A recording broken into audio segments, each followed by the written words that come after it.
శ్రీమద్ రామాయణంలో శ్రీరాముడు తనని తాను కేవలం మానవుడిగా పేర్కొన్నాడు. మరి మనం ఎందుకు శ్రీరాముడిని దైవంగా ఆరాధిస్తున్నాం? భారతీయ వైదిక సనాతన ధర్మంలో మనలాంటి మానవుడు అనేటువంటి ప్రశ్నే లేదు.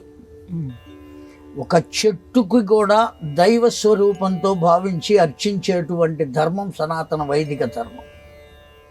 ఒక పుట్టను కూడా భగవంతుడితో భావించి పూజించేటువంటిది.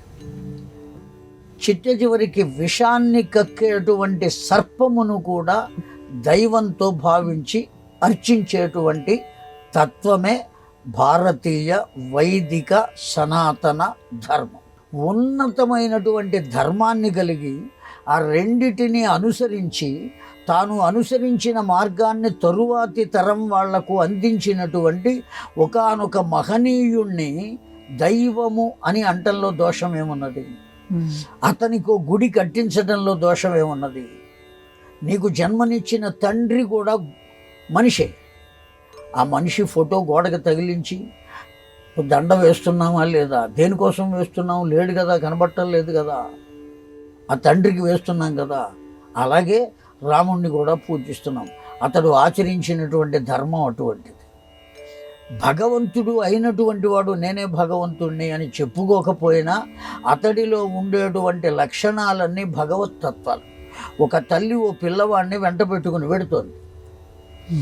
రోడ్డుకి ఆవల వైపున ఓ బొమ్మలు పెట్టుకున్న బండి ఉన్నది, తోపుడు బండి. దాంతో అక్కడ పెట్టుకుని అమ్ముకుంటున్నాడు. ఆ పసిపిల్లవాడు ఆ బొమ్మలు చూశాడు, ఆకర్షింపబడ్డాడు. ఆ తల్లి చెయ్యి విడిపించుకున్నాడు, రోడ్డుకు అడ్డంగా పరుగు పెడుతున్నాడు. పెద్ద లేలెండ్ లారీ వస్తుంది. ఒక్క క్షణం అయితే ఆ పిల్లవాడిని కొట్టేస్తుంది. బంతి ఎగిరినట్టు ఎగురుతాడు వాడు. అటువంటి సమయంలో మీరు పరుగు పెట్టుకుంటూ వచ్చారు, ఆ పిల్లవాడిని ఎత్తుకున్నారు, గబగబా అవతలకు వెళ్ళిపోయారు. లారీ దోవన లారీ వెళ్ళిపోయింది. ఆ తల్లి గుండెలు బాదుకుంటోంది ఇక్కడే రోడ్డు మీద నుంచుని. ఎందుకంటే అక్కడికి వస్తే నేను కూడా దాని కింద పడతానేమో అని భయం ఆ తల్లికి. ఆ కారణం చేత అక్కడే నుంచుని అరుస్తుంది. ఎప్పుడైతే లారీ వెళ్ళిపోయిందో ఆ పిల్లవాడిని మీ దగ్గర పెట్టుకున్నారో పరుగు పెట్టుకుంటూ వచ్చి మీతో ఏమంటుంది? దేవుళ్ళ వచ్చి రక్షించావమ్మా మా పిల్లవాడిని. అప్పుడు ఆ క్షణంలో ఎవరు కనపడ్డారు మీలో? దేవుడు కనపడ్డాడు.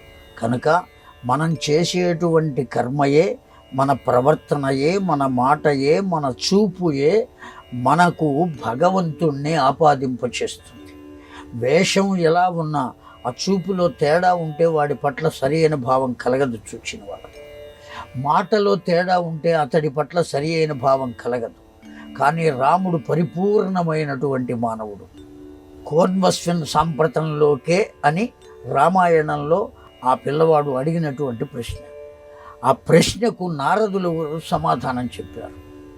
వాల్మీకి అడగగా నారదుల వారి సమాధానం 16 లక్షణాలు.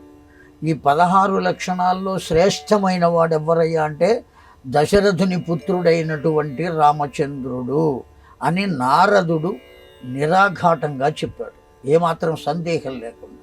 ఎవరికి? వాల్మీకి మహర్షుల వారు. కనుక అన్ని మంచి లక్షణాలు కలిగినటువంటి వాడిని భగవంతుడిగా భావించి పూజించడంలో ఏమాత్రం దోషం లేదు. పూజించకపోతేనే దోషం.